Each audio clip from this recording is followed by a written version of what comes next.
नमस्कार. राष्ट्रीय मानवाधिकार आयोग, भारत सरकार आणि महाराष्ट्र माहिती तंत्रज्ञान सहायता केंद्र यांच्या संयुक्त विद्यमाने आयोजित असलेल्या या भारतीय संविधानाच्या पारायणामध्ये सन्माननीय ॲडव्होकेट धनराज वंजारी सर यांचे मी मनपूर्वक स्वागत करतो. सर, स्वागत आपलं मनपूर्वक. त्याचबरोबर ऑनलाईन उपस्थित सर्व श्रोते प्रेक्षक यांचंही स्वागत करतो. आणि मी सरांना अशी विनंती करेन की सर, आपण अनुच्छेद 33 बद्दल या ठिकाणी चर्चा करत होतो आणि ज्याच्यामध्ये ग पर्यंत आपली चर्चा झालेली होती. तर ख आपण या ठिकाणी थोडस विश्लेषण करावं अशी विनंती. बरोबर. आपण तिथून अनुच्छेद 33 वर होतो.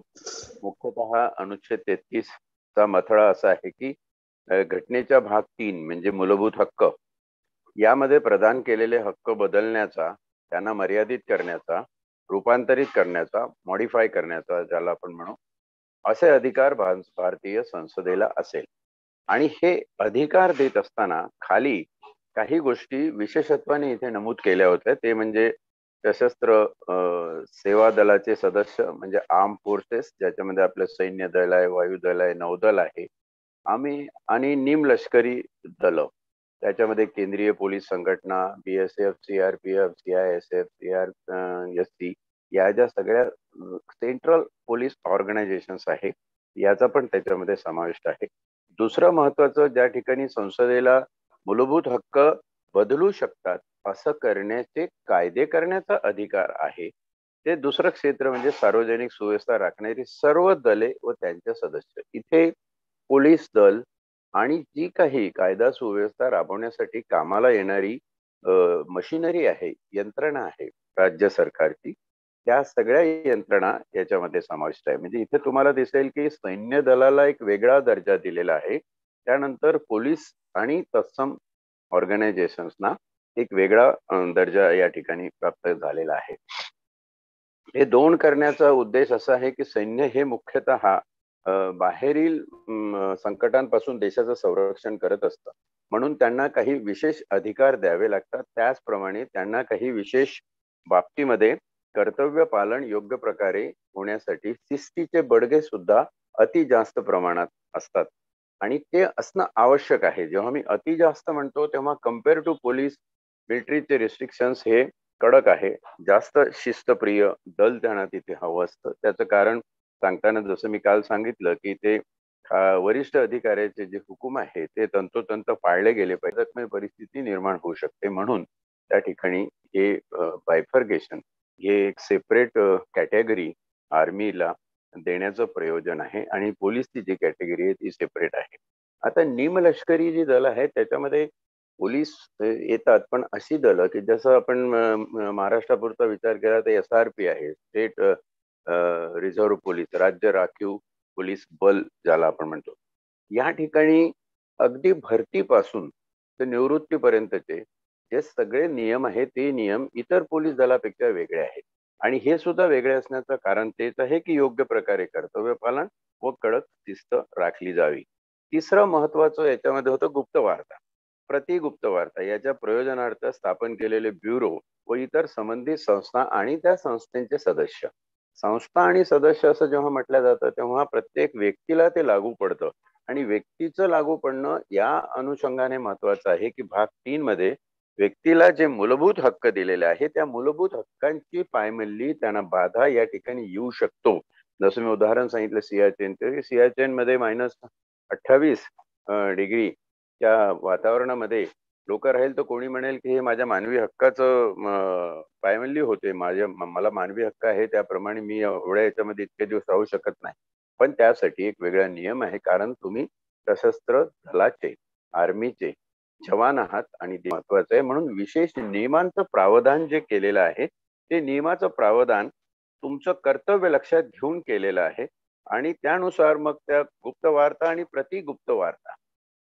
आता हे गुप्त वार्ता आणि प्रतिगुप्त वार्ता मध्ये थोडंसं एक्सप्लेन. काल एक फोन आला होता की तुम्ही रॉ बद्दल काही सांगितलं नाही. रॉ ना ही आपली साधारण 80च्या दशकामध्ये निर्माण झालेली संघटना आहे आणि हे प्रतिगुप्त वार्तेसाठी भारताला बाह्य शक्तीपासून जर धोका असेल तर बाहेर राहून आपण त्याच्यावरती माहिती संकलित केली पाहिजे की असं कोण कोण देश, कुठला परकीय देश काय करतोय, कोण्या परकीय देशाचे काय मनसुबे आहे, आंतरराष्ट्रीय कॉन्ट्रॅक्ट कसे झालेले आहे, त्या कॉन्ट्रॅक्ट मधून काही दिसतं का, कुठल्या देशांनी शस्त्र खरेदीचे करार केलेले आहे, ते रशिया बरोबर आहेत की अमेरिके बरोबर आहे, मग याच्यावरून काय भारताला धोका उत्पन्न होऊ शकतो, हे एक प्रकारचं रिसर्च आणि अनालिसिस म्हणजे हा एक अभ्यास आहे. असा अभ्यासू गट ज्याच्यातून आपली प्रतिगुप्त वार्ता, ज्याला काउंटर इंटेलिजन्स आपण म्हणू, तसं निर्माण होत असतं. आणि म्हणून त्यासाठी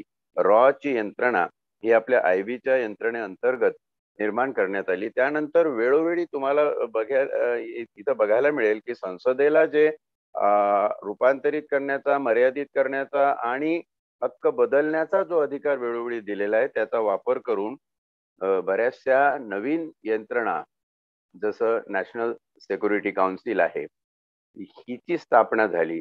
आज अजित डोवल हे नाव सगळ्या लोकांना भारतातल्या माहित आहे. ते आपल्या गुप्तचर यंत्रणेचे नॅशनल सिक्युरिटी काउन्सिलचे प्रमुख आहेत. मुंबईमध्ये जे आपले कमिशनर होते, जे डायरेक्टर जनरल पण राहिले, पडसळगीकर साहेब, ते त्यांचे असिस्टंट आहे.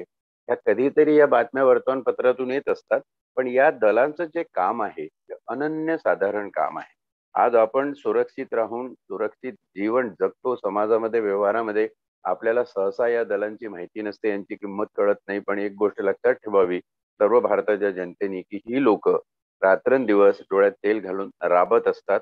म्हणून आपल्या नशिबी ही सुरक्षा आणि एक सुखमय शांतमय समाज जीवन आलेलं आहे. हे सगळं होत असताना चौथी कॅटेगरी बघणं महत्वाचं आहे, ती काल आपली अर्धवट राहिली होती. ती चौथी कॅटेगरी काय सांगते की वरील पैकी सगळी दलं म्हणजे सैन्य, पोलीस आणि गुप्तवार्ता या संबंधातली दूरसंचार यंत्रणा, यांची टेलिकम्युनिकेशन सिस्टम, यांचं दळणवळण आपसातलं, याच्यासाठी एक विशिष्ट प्रयोजन केलेलं असतं आणि ते गुप्त राखल्या जातात. किंबहुना या दलांमध्ये काय चाललेलं आहे, कोण टेलिफोनवरती कसा बोलतो, वायरलेस वरती कोणाचे काय टॉक होतात, इंटरसेप्ट केलं तर सॅटेलाइट फोनवरून किंवा अजून काही गोष्टी माहीत झाल्या तर आपल्या भारताची जी काही सिक्रेसी आहे, जी काही गोपनीय माहिती आहे, ती जर शत्रूच्या हाती लागली तर आपल्यावर त्यांना अटॅक करणं सोपं होऊन जाईल. म्हणून ती लागू नये.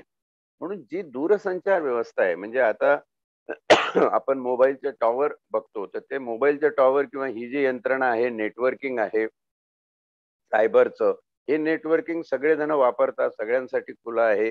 पण आर्मीसाठी, गुप्तचर यंत्रणेसाठी आणि काही निमलष्करी दलांसाठी ही दूरसंचार यंत्रणा आहे, ती विशेषत्वाने तयार केलेली आहे. वेगवेगळ्या व्हेलॉसिटीज आणि फ्रिक्वेन्सीज मध्ये त्याचं सेटिंग केलेलं आहे आणि ते गुप्त ठेवलेलं आहे, जेणेकरून त्या यंत्रणेला कोणी हॅक करू शकत नाही, त्या यंत्रणेला कोणी हायजॅक करू शकत नाही आणि तिथली माहिती, जी सिक्रेट माहिती ज्या सोर्स कडून निघून जिथे पोहोचायला पाहिजे तिथेच पोहोचते, दुसरीकडे कुठं जात नाही.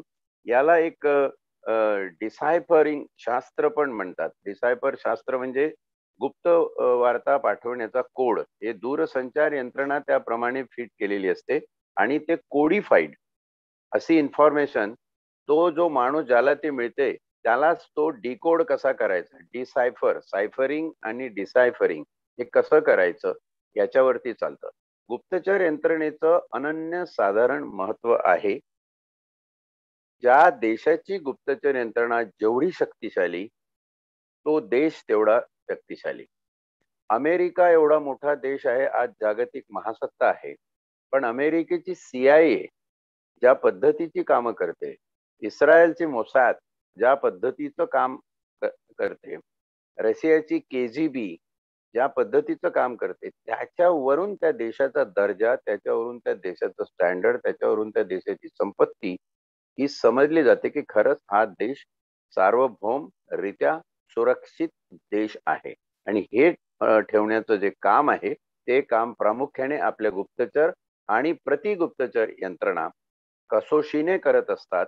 म्हणून हे लक्षात ठेवावं की गुप्तचर यंत्रणेचा खूप मोठा एक भाग आपल्या जीवनामध्ये आहे, ज्याची दखल घटनेने अनुच्छेद 33 मध्ये अशा प्रकारे स्पष्टपणे अगदी थोडक्यात नीट पण अचूक अशी घेतलेली आहे. आता ब्रिटिश जेव्हा भारतात आले तेव्हा ब्रिटिशांनी भारताच्या ऐतिहासिक राजकीय परिस्थितीचा जेव्हा अभ्यास केला सखोल, तेव्हा त्यांच्या असं लक्षात आलं की इथे छत्रपती शिवाजी नावाचा जो राजा आहे तो फारच यशस्वी होऊन गेला की त्याच्या यशस्वीतेला जागतिक स्तरावर तोड नाही. तर तो हा कसा यशस्वी होऊ शकला, काय त्याचं गमक होतं यशस्वी होण्याचं? तर आपल्या लक्षात येईल की छत्रपती शिवाजी महाराजांची गुप्तचर यंत्रणा बघणारे जे बहिर्जी नाईक नावाचे ग्रस्त होते, त्या मुळे शिवाजीची गुप्तचर यंत्रणा स्ट्रॉंग होती. शिवाजीला अचूक माहिती मिळत असे, कोण कशासाठी आलेला आहे. अफजल खानाचे वगैरे जर सगळे तुम्ही इतिहासाचे पैलू बघितले तर तुमच्या असं लक्षात येईल की ही अचूक माहिती जर शिवरायाकडे नसती तर शिवरायांनी अफजल खानाचा पराभव करूच शकले नसते. आणि त्याहूनही मोठं की शिवाजी महाराज हे आग्र्याच्या जेलमधून सुटून सही सलामत बाळराजे संभाजी सकट येऊ शकले नसते. या गोष्टी आपण इतिहासात वाचतो, पण गुप्तचर यंत्रणेच्या माध्यमातून जर याच्याकडे तुम्ही बघितलं तर तुमच्या असं लक्षात येईल की रामदास स्वामी जे काही आदेश घेऊन फ्रंटवर काम करायचे, पण बहिर्जी नाईक हे फ्रंटवर नसायचे. गुप्तचर यंत्रणेचे खूप अधिकारी हे कधी फ्रंटवर नसतात, ते कधीही वर्तमानपत्रात झळकत नाही, त्यांच्यावर कधी न्यूज फ्रेम होत नाही, त्यांचे रेग्युलर इंटरव्ह्यू किंवा वादविवादात ते कुठल्या चॅनलला सहभाग होत नाही. याचं कारण असं असतं की ते चेहरे मागे राहणं ही एक स्ट्रॅटेजी असते, ही एक प्रकारचं आखलेलं योजनाबद्ध काम असतं आणि त्या कामा बरहुकूम ते राहत असतात. एक थोडक्यात उदाहरण सांगतो. तुम्ही जर कधी शिवतर थळीला गेलात आणि तिथे ज्या ठिकाणी रामदासांनी दासबोध लिहून काढला त्या ठिकाणी काही कविता लिहिलेल्या आहेत. त्या कविता कशा वाचायच्या? कविता डावीकडून उजवीकडे वाक्य वाचत आडव्या ओळी जशा वाचतात तशी कविता उभी वाचता येते. सुमनानी वेडीलेल्या या वनात पहिली ओळ सू पासून सुरू झाली, लतांनी गुंफिल्या या बागेत दुसरी ओळ ल पासून सुरू झाली, तान न म्हणता तान कीजे मग संगीत पिजे, तो पासून ता पासून सुरू झाली आणि नमन करता नमन होय म्हणून नमन होत जाय अशी चौथी ओळ सुरू झाली. तर तुम्हाला हे वाटल्यानंतर वाटेल की हे कविता आहे, पण ती कविता जर उभी वाचली तर लक्षात येईल सु ल ता न गडावरून निघाला आहे हे. आणि विशेष म्हणजे आपल्याकडे खूप मोठी पायाभरणी या शास्त्राची बहिर्जी नाईकच्या माध्यमातून आहे. हे खरे हिरो आहे या रयतेचा, शिवरायाच्या रयतेचा खरा हिरो जर आज कोणी म्हणाल तर तो बहिर्जी नाईक आहे. बहिर्जी नायकाचं काम अनन्यसाधारण काम आहे. हा रामोशी माणूस त्यांनी जे निर्माण केलं ते फार जबरदस्त आहे. ब्रिटिशांनी हा जेव्हा अभ्यास केला तेव्हा ब्रिटिशांनी छत्रपतीच्या अभ्यासासाठी खास दालन उघडून त्याच्या गुप्तचर यंत्रणा कशा काम करत असत याचं विवेचन केलेलं आहे. छत्रपती महाराजांचं एक चित्र आपण नेहमी बघितलं असेल की महाराज आसनस्थ आहे, सिंहासनस्थ आहे आणि महाराजांचा दरबार भरलेला आहे. त्या दरबारामध्ये 2 इंग्रज अधिकारी महाराजांना मुजरा करत आहेत. ऑक्झेनबर्ग आणि एडवर्ड ऑक्झेनबर्ग असे हे 2 भाऊ होते सख्खे. हे 2 भाऊ महाराजांशी तह करायला आलेले होते आणि यांनी तो तह झाल्यावर ईस्ट इंडिया कंपनीला पत्र लिहिलं. त्या पत्रामध्ये एक मोठी रोचक माहिती आहे. ही पत्र ब्रिटनच्या पार्लमेंटरी अभिलेखावर उपलब्ध आहे, पार्लमेंटमध्ये लंडनला. त्या पत्रामध्ये त्यांनी असा उल्लेख केला की आम्ही महाराजांच्या दरबारामध्ये जेव्हा आलो तेव्हा आम्ही महाराजांच्या उजव्या बाजूला एक माणूस उभा बघितला, मिशा व हातात भाला घेऊन अंगरक्षकासारखा. आम्हाला खात्री आहे हा माणूस सुरत मध्ये ब्रिटिशांच्या बखरी समोर गेली 3 महिने भिकाऱ्याच्या वेशात भीक मागत होता आणि तो होता बहिर्जी नाईक. तर ही लोक कुठे कुठे जाऊन काय काय काम करतात त्याला खूप चांगला सुंदर असा रोचक इतिहास आहे. माझी युवकांना, तरुणांना विनंती आहे की आपण व्हॉट्सअप विद्यापीठाच्या अभ्यासक्रमावर अवलंबून न राहता, व्हॉट्सअप विद्यापीठाच्या अभ्यासक्रमात तुम्हाला पदव्या मिळणार नाहीत आणि त्या पदव्यांवर जास्त भरोसा ठेवू नका. तुम्ही थोडंसं या बाबतीत वाचन करत राहा. हा जो प्रांत आहे स्पाईंग, गुप्तचर आणि प्रतिगुप्तचर, intelligence and counter intelligence, it is one of the best area to study, to work, to find, खोजी बनना, डिटेक्टिव हो जाना, उसमें ये ढूंढ के निकालना, वो ढूंढ के निकालना, बड़ा आनंद आहे, खूप मजा आहे याच्यामध्ये. तर हे सगळं करताना ओघाओघाने विषय निघाला, म्हणून गुप्तवार्ता आणि प्रतिगुप्तवार्ता याची दूरसंचार यंत्रणा हे वेगळी असली पाहिजे. सर्वसाधारण जनतेला उपलब्ध ज्या दळणवळणाच्या दूरसंचाराच्या गोष्टी आहेत त्याहून त्या वेगळ्या असल्या पाहिजे, म्हणजे लिलया ते कोणाच्या हाती कधी लागू नये. पण त्यालाही भेद करून, जसं आता पेगॅसस आलाय, पेगॅससची महती तुम्हाला माहिती असेल थोडीफार चर्चा ऐकून. पेगॅसस हे सायबर सायकोलॉजीच्या धर्तीवर काम करतं आणि पेगॅसस हे जगातलं कुठलंही कोडिफाईड लँग्वेज हे डिसायफर करू शकतं, त्याला अनकोडिफाय करू शकतं. कोणाचे कितीही सिक्रेट दूरसंचार यंत्रणा असली तर तेही छेदू शकतं, भेदू शकतं. अशा प्रकारची यंत्रणा निर्माण झालेली आहे. आता त्याच्यापेक्षा कोणीतरी मेगॅसस एखाद्या वेळी काढेल, ते पेगॅससलाही हॅक करू शकेल. हा प्रवास असा चालू राहील. थोडक्यात सांगायचं म्हणजे हे शास्त्र मोठं गमतीशीर आणि मजेशीर आहे, अभ्यास करण्यासारखं आहे, याच्यामध्ये लक्ष घालून बघण्यासारखं आहे.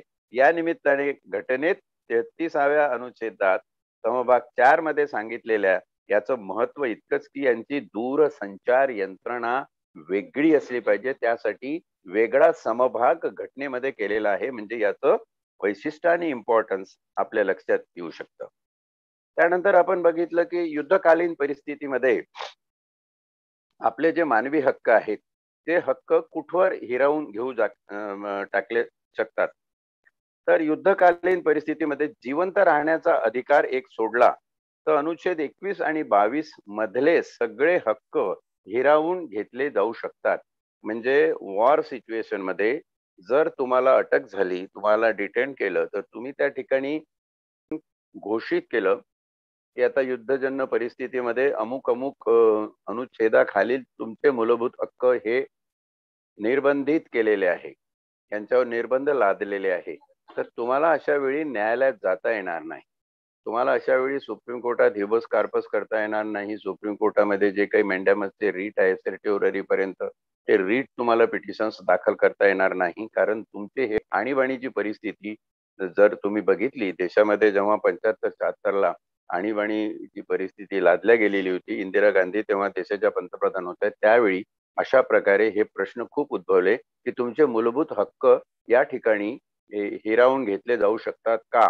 तर बऱ्याच अंशी दिसत्या परिस्थिती नुरूप तुमचे मूलभूत हक्क निर्बंधित करण्याचा अधिकार संसदेला आहे. आणि म्हणून मग Prithvipal Singh versus union of India या 1992 साली सुप्रीम कोर्टामध्ये या केसचा निकाल लागला आणि सुप्रीम कोर्टाने असं निर्धारित केलं की मूलभूत हक्क मोठे की संसदेने बनवलेले कायदे मोठे. तर सुप्रीम कोर्टाने सांगितलं की काळानुरूप देशाची सुरक्षितता लक्षात घेऊन संसदेने बनवलेले कायदे हे तुम्हाला घटनेत प्रदान केलेल्या मूलभूत हक्कांपेक्षा जास्त शक्तिशाली आहेत, कारण त्या कायद्याची त्यावेळी गरज असते. परंतु आपण बघितलं असेल अनेक अनुच्छेदामध्ये कालमर्यादा असा शब्द वापरलाय. असे निर्बंध जे मूलभूत हक्कावर लादले गेलेले आहेत ते कालमर्यादित असले पाहिजे. अनंत काळपर्यंत तुम्ही अशा प्रकारचे निर्बंध याच्यावर लादू शकत नाही, हेही तरतूद सुप्रीम कोर्टाने करून दिलेली आहे त्यांच्या निर्णयाच्या माध्यमातून. जे निर्णय 143 अनुच्छेदाप्रमाणे कायदा म्हणून संबोधले जाऊ शकतात.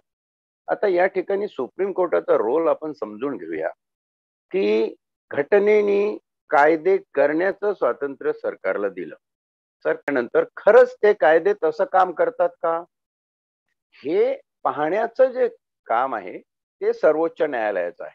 आणि म्हणून सर्वोच्च न्यायालयाकडे एक इंडिपेंडंट ज्युडिशियरी, स्वायत्त न्याय व्यवस्था म्हणून जेव्हा बघितलं जातं तर त्याचं एक प्रमुख कारण आहे की घटनेत उद्धृत केलेल्या नियमांचा खरा जीवनाशी काय संबंध आहे हे तुम्हाला स्पष्ट करून सांगणारं, याचं पारायण करणारं व्यासपीठ जर म्हटलं तर ते आपलं सर्वोच्च न्यायालय आहे. सर्वोच्च न्यायालय या निर्णय आणि या केसेस ज्या गाजल्या आणि त्या केसेस बरोबर काही परत कायदेशीर मानदंड प्रस्थापित झाले, त्याचा अर्थ एक आहे की सर्वोच्च न्यायालय घटना ही कितपत योग्य आहे, ती तुमच्या जीवनाला पूरक आहे, मारक आहे. कुठली तरतूद मारक असेल तर ती दुरुस्त करण्याचा, त्याच्यावर वेगळे निर्देश देण्याचा अधिकार सर्वोच्च न्यायालयाला आहे. आणि सर्वोच्च न्यायालय खऱ्या अर्थाने घटनेशी जनतेचा काय संबंध आहे याचा अर्थ स्पष्ट करून सांगत असतं. आणि म्हणून सुप्रीम कोर्टाचे जे वेगवेगळे खटल्यांमध्ये आलेले निर्णय आहे, ते निर्णय अभ्यासणं सुद्धा कायद्याच्या अभ्यासकासाठी किंवा संविधानाच्या पारायणासाठी फार महत्वाचं आहे, हे आपण या ठिकाणी लक्षात घेतलं पाहिजे. एक प्रश्न नेहमी विचारला जातो की कोर्ट मार्शल, कारण या ठिकाणी सशस्त्र सेवा दलासाठी वेगळे कायदे, वेगळे प्रावधानं, वेगळी आस्थापना निर्माण केल्यानंतर कोर्ट मार्शल हे एक असं मार्शल आहे की ज्याच्यामध्ये सशस्त्र दलासाठी निर्माण केलेल्या कायद्याचं जर उल्लंघन होत असेल तर सशस्त्र दलाला स्वतःची न्याय यंत्रणा निर्माण केलेली आहे या मार्शल कोर्टच्या माध्यमातून. आणि मार्शल कोर्टमध्ये त्यांचे खटले तिथेच चालू असतात. आर्मी कंटोन्मेंट एरियामध्ये जर एखादा प्रकार घडला असेल किंवा तो घडलेला प्रकार हा सशस्त्र सेवा दलाच्या यंत्रणेशी, तिथल्या सदस्याशी संबंधित असेल तर अशा प्रकारचे खटले हे आर्मीला स्वतंत्रपणे चालवण्याचा अधिकार आहे. आपल्या देशामध्ये प्रत्येक आर्मी युनिटचं आर्मी पोलीस स्टेशन आहे. आर्मी पोलीस ते चालवतात. तुम्ही कधी नेव्हीनगर कुलाब्याला फेरफटका मारला मुंबईला तर तुम्हाला हा बोर्ड दिसतो की नेव्हल पोलीस, आर्मी पोलीस, वायुदल पोलीस, त्यांची ही पोलीस यंत्रणा आहे. तेही आपल्यासारखेच FIR आणि बाकीच्या सगळ्या गोष्टी करून त्याचा तपास करू शकतात. तपास करण्याचे अधिकार त्यांना आहे, पण त्या संबंधित क्षेत्रापुरते अधिकार आहे त्यांना. मग अशा वेळी त्यांच्या केसेस या तुमच्या रेग्युलर कोर्टात चालून काही फायदा नाही, कारण रेग्युलर कोर्टाचं स्ट्रक्चर हे घटनेप्रमाणे दिलेल्या कायद्याप्रमाणे चालतं. जर त्यांची कायदेच वेगळे असतील तर त्यांचं कोर्ट सुद्धा वेगळं असलं पाहिजे. आणि म्हणून मार्शल कोर्टची स्थापना करण्यात आलेली आहे. आता इथे प्रश्न एक महत्वाचा पडतो जो सुप्रीम कोर्टाने परत सोडवून आपल्या समोर आणलाय. तो प्रश्न असा महत्वाचा आहे की मार्शल कोर्टामध्ये एखाद्या माणसाला शिक्षा झाली आणि त्याला असं वाटलं की ही शिक्षा माझ्यावर अन्याय झालेली आहे, तर मार्शल कोर्टाच्या पुढे त्याला सर्वोच्च न्यायालयात जाता येईल का? तर याचं उत्तर आहे होय, त्याला सर्वोच्च न्यायालयात जाता येईल. फक्त आणि फक्त सर्वोच्च न्यायालयातच जाता येईल. आणि सर्वोच्च न्यायालयामध्ये जाताना त्याला हे सिद्ध करावं लागेल की घटनेतल्या भाग 3 मध्ये प्रदान केलेले मूलभूत हक्क जे आहे ते ज्या प्रमाणात मी सैन्य दलाचा सदस्य असल्यामुळे निर्बंधित केलेले आहे, ते ज्या प्रमाणात मी सैन्य दलाचा सदस्य असल्यामुळे निर्बंधित केले आहे ते प्रमाण योग्य नाही. आणि ती योग्यता न्यायालयाने तपासावी आणि त्यानुसार माझ्यावर झालेला शिक्षेचा बडगा, कारण मार्शल कोर्टाच्या शिक्षा या फार कठीण शिक्षा असतात आणि तडकाफडकी निर्णय तिकडे लागतात. ही शिक्षा मला पुरेशी संधी न देता माझ्यावर लादल्या गेलेली आहे, किंबहुना माझ्यावर अन्याय झालेला आहे, असं जर म्हणणं असेल तर सुप्रीम कोर्ट सरसकट असे खटले जारी करून घेत नाही. सुप्रीम कोर्ट पहिल्यांदा त्याची शहानिशा करते. आणि खरंच मार्शल कोर्टाने असं मूलभूत अधिकाराचं उल्लंघन दिलेल्या निर्बंधाच्या पलीकडे केलेलं आहे का, याचा जर त्यांना विचार पटला की हो याच्या या केसमध्ये असं झालंय, तरच स्वतःच्या मान्यतेने स्वतः सुप्रीम कोर्ट तो खटला दाखल करून घेते. किंबहुना सुप्रीम कोर्टात कोणालाही खटला देता येत नाही. मार्शल कोर्टाची केस जर सुप्रीम कोर्टात चॅलेंज करायची असेल तर आपल्याला तिला प्राथमिक स्क्रुटिनी साठी सामोरं जावं लागतं. त्या स्क्रुटिनीतून तुमचं पिटिशन ठरतं. आणि कोण ठरवतं? सुप्रीम कोर्टच ठरवतं. सुप्रीम कोर्ट ठरवतं की हे पिटिशन योग्य आहे आणि अशा ठरवलेल्या पिटिशन दाखल करून घेतल्यानंतर मग त्या पिटिशनवर निर्णय येऊ शकतो. अशा 2 महत्वाच्या गाजलेल्या केसेस आहे. त्याच्यामध्ये Ranjit Singh Thakur versus union of India हे 1987 ची केस आहे, 1987. आणि दुसरी आहे Lakshmi Shankar Pandey versus union of India 1991. हे दोघेही सशस्त्र दलाचे जवान होते. एक कॅप्टन पदावर, एक कर्नल पदावर काम करत होते आणि त्यांच्यावरती कोर्ट मार्शल झालं. त्यांनी काही चुका केल्या, हे कोर्ट मार्शल अनेक बाबतीत अनेक प्रकारचं होऊ शकतं. कधी कधी यांच्या हातून मर्डर झाला समजा, तर त्याच्यात तो मर्डर आहे की नाही हे ठरवणारं हे मार्शल कोर्टाचंच प्रोसिडिंग असतं. कधी त्यांच्या कॅन्टीन स्टोअर्स असतील किंवा काही डिपार्टमेंटमध्ये भ्रष्टाचार होतो, तेही प्रथमदर्शी मार्शल कोर्टाला बघण्याचे अधिकार आहेत.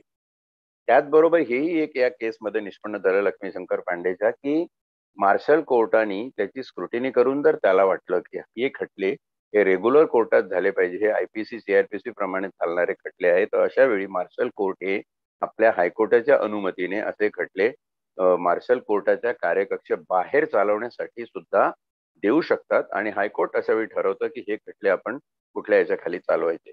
तर त्या केसमध्ये झालं असं की त्याच्यावर झालेला जो अन्याय होता, त्यांनी सांगितलं होतं की हे जे घटनेमध्ये 33 अनुच्छेद मध्ये जे निर्बंध लादण्याचे अधिकार संसदेला दिलेले आहे, त्या बरहुकूम संसदेने जे कायदे केलेले आहे ते निर्बंध सोडून अति जास्त निर्बंध विचारात घेऊन माझ्यावर कारवाई झालेली आहे, ही कारवाई योग्य नाही. त्यांनी एक मिलिटरीचं मॅन्युअल आहे कोड ऑफ कंडक्ट टाईप, ते मॅन्युअल त्याच्यामध्ये चॅलेंज केलं.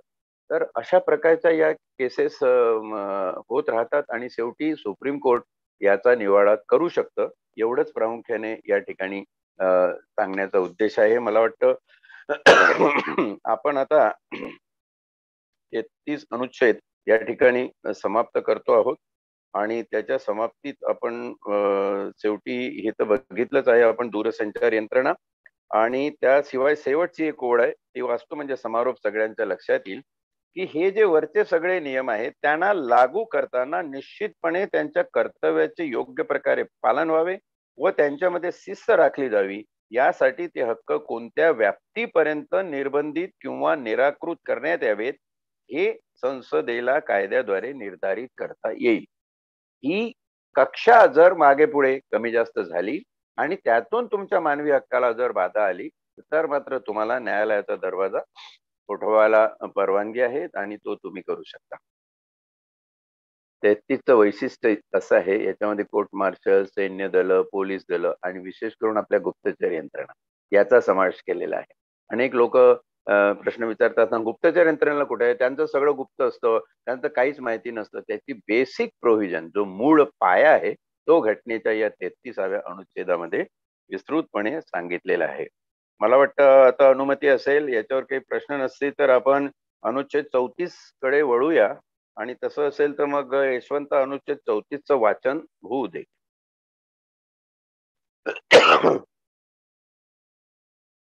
नक्कीच सर. आपण अनुच्छेद 34 आणि मला वाटतं मूलभूत हक्कातला शेवटचा अनुच्छेद 35 म्हणजे आपल्याला हे दोन अनुच्छेद आहेत, ज्याच्यानंतर आपल्याला परत राज्य धोरणांची निर्देशक तत्वे हा भाग 4 सुरुवात होईल.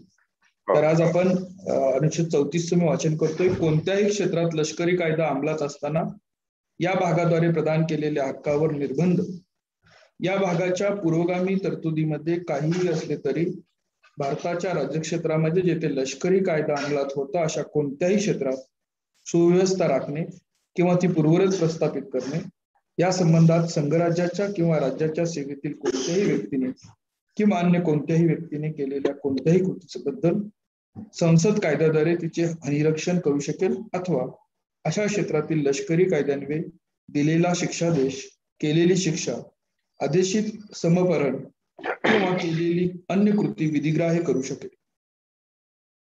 34 हा 33च्या थोडासा पुढे जाऊन सैन्य दलांमध्ये जर अशा प्रकारचं कर्तव्य बजावत असताना, पोलीस दलामध्ये पोलीसचं कर्तव्य बजावत असताना, नेव्हीमध्ये, एअरफोर्समध्ये जेव्हा अशा दलातले सदस्य यांना हानी होते किंवा त्यांचं नुकसान होतं, त्याचे हानी रक्षण करण्यासाठी म्हणून हे 34वं अनुच्छेद आहे. 34वं अनुच्छेद स्पष्टपणे असं सांगतं की घटनेचा भाग 3 यामध्ये काहीही पूर्वगामी तरतुदी असल्या तरी, म्हणजे यातल्या तरतुदी, समभाग आणि अनुच्छेद सगळे धरून ज्या घटनेच्या भाग 3 मधल्या मूलभूत हक्काचे चॅप्टर आहे त्या चॅप्टर मध्ये काहीही पूर्वगामी तरतुदी असल्या तरी, पूर्वगामी म्हणजे याच्या आधी आपण चर्चेला घेतलेल्या काहीही तरतुदी असल्या तरी भारताच्या राज्यक्षेत्रात ज्यामध्ये लष्करी कायदा अंमलात आहे. आता भारताची कुठली अशी राज्यक्षेत्र आहे की ज्या राज्यक्षेत्रामध्ये लष्करी कायदा अंमलात आहे? ते एक तुमच्या काश्मीर डोळ्यासमोर येतं. त्यानंतर जे नॉर्थ ईस्टच्या काही भाग आहे, मेघालय, नागालँड, आसाम, या ठिकाणी काही प्रदेशामध्ये लष्करी कायदा आणावा लागला.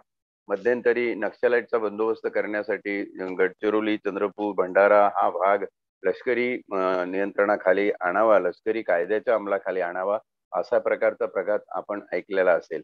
त्याचं महत्व असं आहे की ज्या भागामध्ये लष्करी कायदा अंमलात आहे त्या भागामध्ये तिथे सुव्यवस्था पूर्ववत प्रस्थापित करण्यासाठी शिक्षादेश समोपहरण, समोपहरण म्हणजे फोरफीचर, समोपहरण म्हणजे रद्द करणे, एखादी ऑर्डर फोरफिट करणे, नाहीसी करण्यासाठी लष्करी कायद्याखाली केल्या गेलेल्या कृतीमध्ये कायदे करून हस्तक्षेप करण्याचा अधिकार संसदेला असेल. उदाहरणार्थ काश्मीर सारख्या ठिकाणी लष्करी पोलीस दलांना विशेष संरक्षण व अधिकार व हानी रक्षण, अशा ठिकाणी जे सदस्य काम करतील, अशा सैन्य दलामध्ये, अशा पोलीस दलामध्ये, अशा निमलष्करी दलामध्ये जे लोक काम करतील त्या लोकांची हानी रक्षण आणि थोडक्यात संरक्षण हे कसं होईल हे पाहण्यासाठी संसदेला कायदे करण्याचा अधिकार आहे. त्या लोकांचं दळणवळण कसं असेल, त्या लोकांच्या दूरसंचार यंत्रणा कशा असतील, त्या लोकांचे पगार कसे असतील, त्यांची सुट्टी कशी असेल, किती दिवस त्यांना काम करावं लागेल, त्याच्या कामाच्या कंडिशन प्रमाणे माणसाची कार्यशक्ती लक्षात घेऊन ती आखली आहे की नाही, या संबंधीचे जे काही कायदे आहेत ते कायदे करण्याचा अधिकार संसदेला असेल. आणि त्याबरोबर जर कधी अशा दलाच्या सदस्याला काही नुकसान झालं, व्यक्तिगत हातपायाचं नुकसान झालं, कधी जीव गेला, कधी काही अपंगत्व आलं किंवा अन्य काही गोष्टी घडल्या, तर त्याचं हानी रक्षण म्हणजे त्याला कॉम्पेन्सेशन सुद्धा देण्यासाठी कायदे करण्याचा अधिकार संसदेला असेल, असा अनुच्छेद 34 चा भाग आहे. थोडंसं लिमिटेड आहे हे, म्हणजे ज्या क्षेत्रामध्ये लष्करी कायदा अंमलात असेल त्या क्षेत्रासाठी ही विशेष तरतूद 34 मध्ये केलेली आहे. मला वाटतं आपण 35 वाचायला हरकत नाही.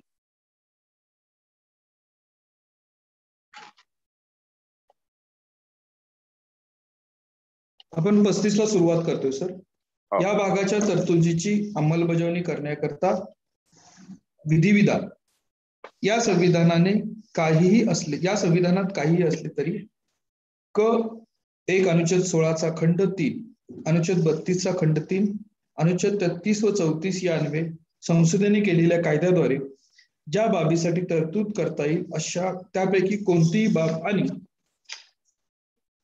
या भागाखाली जी कृत्ये अपराध म्हणून घोषित केली आहेत त्याबद्दल शिक्षा विहित करण्याकरता कायदे करण्याचा अधिकार संसदेत असेल. राज्याच्या विधिमंडळास असणार नाही आणि संसद या संविधानाच्या प्रारंभानंतर होईल तितक्या लवकर उपखंड 2 मध्ये निर्देशलेल्या कृत्याबद्दल शिक्षा विहित करण्यासाठी कायदा करेल. खंड क चा उपखंड 1 यामध्ये निर्देशलेल्या कोणत्याही बाबीच्या संबंधात या संविधानाच्या प्रारंभीच्या लगतापूर्वी भारताच्या राज्यक्षेत्रात अंमलात असलेला अथवा त्या खंडाच्या उपखंड 2 मध्ये निर्देशलेल्या कोणत्याही त्याबद्दल शिक्षेची तरतूद भारताच्या राज्यक्षेत्रात अंमलात असलेल्या अथवा त्या खंडाच्या उपखंड 2 मध्ये निर्देशलेल्या कोणत्याही कृत्याबद्दल शिक्षेची तरतूद करणारा कोणताही कायदा त्यातील अटीच्या आणि अनुच्छेद 372 अन्वये ज्या अनुकूलने व फेरबदल केले जातील त्यांना अधीन राहून संसदेकडून त्या कायद्यात फेरफार केले जाईपर्यंत किंवा तो निरसित केला जाईपर्यंत वा त्यात सुधारणा केली जाईपर्यंत अंमलात असण्याचे चालू राहील. स्पष्टीकरण: या अनुच्छेदातील अंमलात असलेला कायदा या शब्दप्रयोगास अनुच्छेद 372 मध्ये असलेलाच अर्थ आहे. बरोबर. अनुच्छेद 35 हा शेवटचा अनुच्छेद आहे. भाग 3 मधला मूलभूत हक्काच्या चॅप्टर मधला हा शेवटचा अनुच्छेद आहे. हा अनुच्छेद अशासाठी दिलेला आहे की आपण जर पूर्ण मूलभूत हक्काचे अनुच्छेद बघितले तर अशी शक्यता नाकारता येत नाही की एका अनुच्छेदामध्ये दिलेला अधिकार हा दुसऱ्या अनुच्छेदामध्ये दिलेल्या निर्बंधांनी बाधित होईल की काय. ही जी कन्फ्युजनची स्थिती आहे ते क्लिअर करण्यासाठी हा अनुच्छेद 35 घटनेमध्ये समाविष्ट करण्यात आलेला आहे. अनुच्छेद 35 नी मुळात 4 अनुच्छेदाचा उल्लेख या ठिकाणी प्रामुख्याने केलेला आहे. ते अनुच्छेद आहे 16, ते अनुच्छेद आहे 32, ते अनुच्छेद आहे 33 व 34. आता 33 34 जर आपण बघितले तर हे लष्करी दल, सैन्य दल या संबंधाने आहे. याच्यामध्ये सुद्धा मार्शल कोर्ट आणि इतर तरतुदी असल्यामुळे आपसामध्ये संभ्रम निर्माण होण्याची शक्यता आहे. म्हणून कुठलंही एक अनुच्छेद हे दुसऱ्या अनुच्छेदाला क्रॉस करू नये, त्याच्या उलट त्याचा अर्थ लावला जाऊ नये, ही काळजी घटनेने घेऊन या अनुच्छेदाची निर्मिती केलेली आहे. हा अनुच्छेद मुख्यतः असं सांगतो की या संविधानात काही असले तरी समभाग 1 चा पोट समभाग 1 अनुच्छेद 16 चा खंड 3 एखाद्या विशिष्ट वर्गाच्या सेवा योजना व नियुक्ती संबंधी निवासासंबंधी. आपण अनुच्छेद 16 बघितला, त्याच्या खंड 3 मध्ये आपल्या सेवा योजनेला समानतेचा दर्जा दिलेला आहे. सेवा योजना असा शब्द वापरला आहे. नियुक्ती हा शब्द आहे.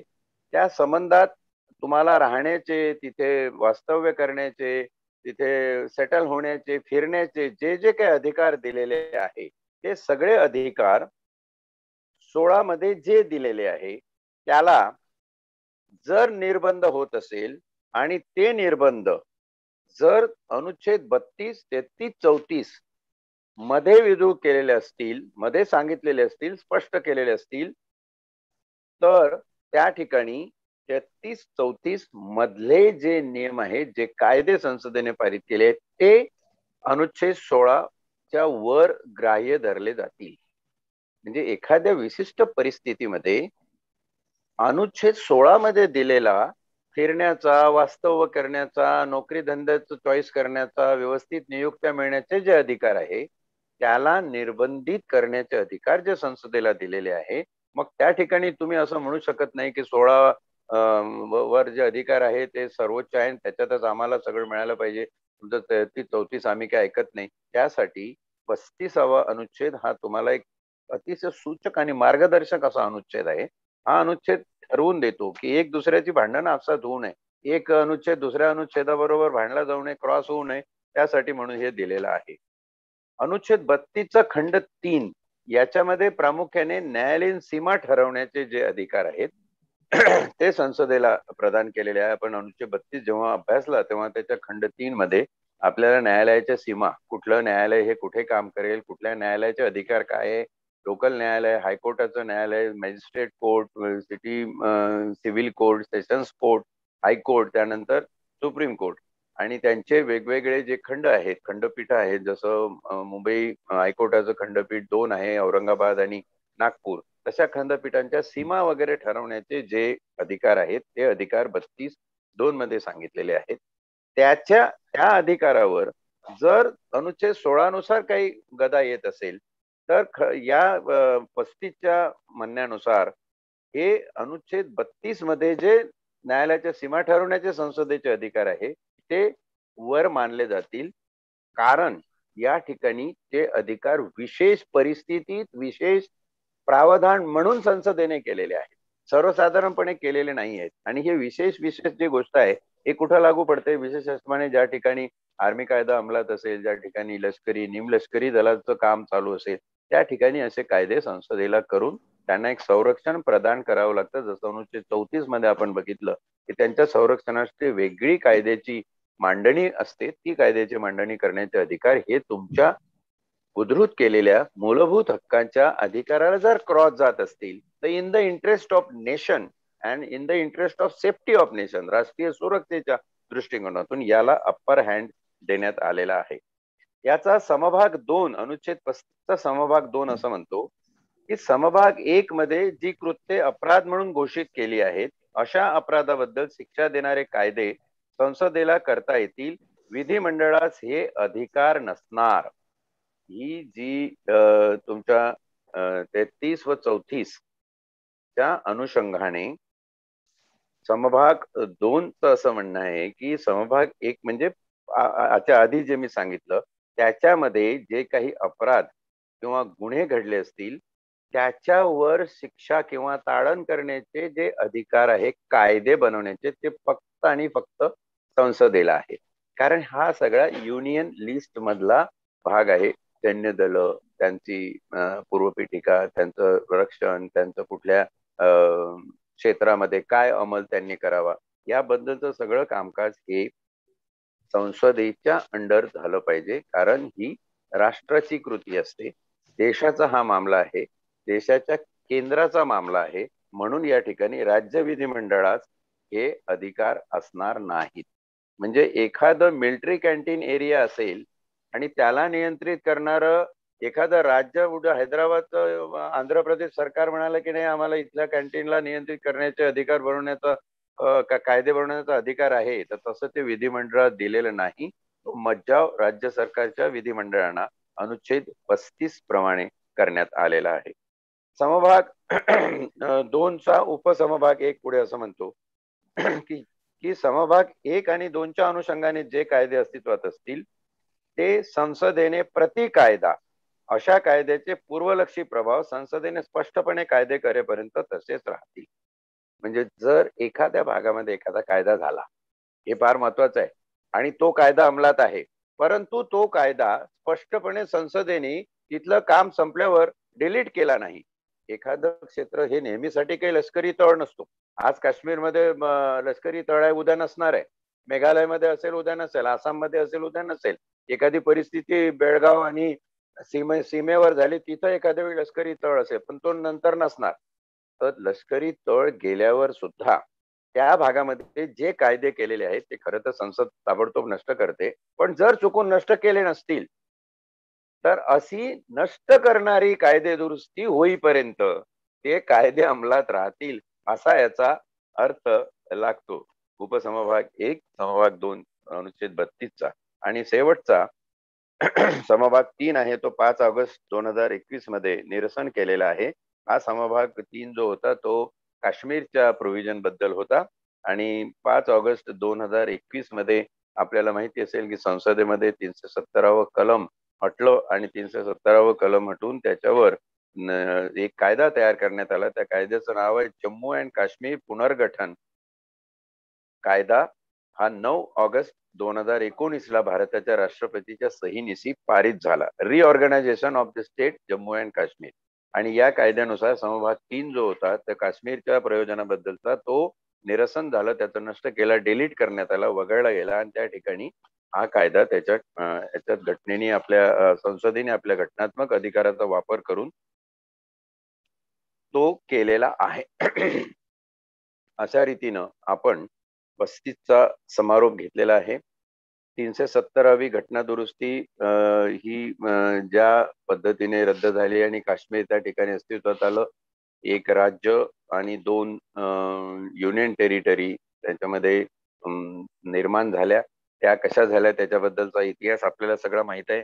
त्या इतिहासाच्या खोलात एक इतिहास म्हणून किंवा एक राजकारण म्हणून शिरण्याचं इथे कारण नाही, कारण हे संसदेच्या पारायणाच्या माध्यमातून आपण बोलतो आहे. इतपर जर उद्या याच्यावर काही प्रश्न आले, आता वेळेची मर्यादा लक्षात घेता आता याच्यावरती प्रश्न घेता येणं शक्य होणार नाही, पण जर काही प्रश्न असतील तर उद्या निश्चितपणे आपण भाग 4 जी राज्य धोरणांची प्रेरक तत्वे आहेत, मार्गदर्शक तत्वे आपण ज्याला म्हणतो, त्याला जाण्यापूर्वी आपण ती प्रश्न घेऊ आणि त्याची उत्तरं देता येतील. काश्मीरच्या अनुषंगाने काही प्रश्न येणं अपेक्षित आहे, म्हणून उद्याचं एक सेशन आपण त्याच्यासाठी मोकळं ठेवूया. जर असे प्रश्न आले तर निश्चित उत्तर द्यायला मला आवडेल. धन्यवाद. धन्यवाद सर, खूप खूप आभार. आपण या ठिकाणी आजच्या या कार्यक्रमामध्ये सर्व प्रश्नांचा समावेश करून घेतला आणि मूलभूत हक्क हा भाग 3 आज आपण या ठिकाणी संपन्न झालेला आहे. जे प्रश्न येतील त्यावरचे प्रश्न घेऊ आणि उद्याच्या भागामध्ये राज्याची मार्गदर्शक तत्वे हा जे काही या ठिकाणी भाग 4 आहे त्याला सुरुवात करूया. सर्व ऑनलाईन सहभागी श्रोते आणि आपण मार्गदर्शन करणारे ॲडव्होकेट धनराज वंजारी सर या सर्वांचे मनपूर्वक आभार मानतो आणि थांबतो. जय हिंद, जय महाराष्ट्र.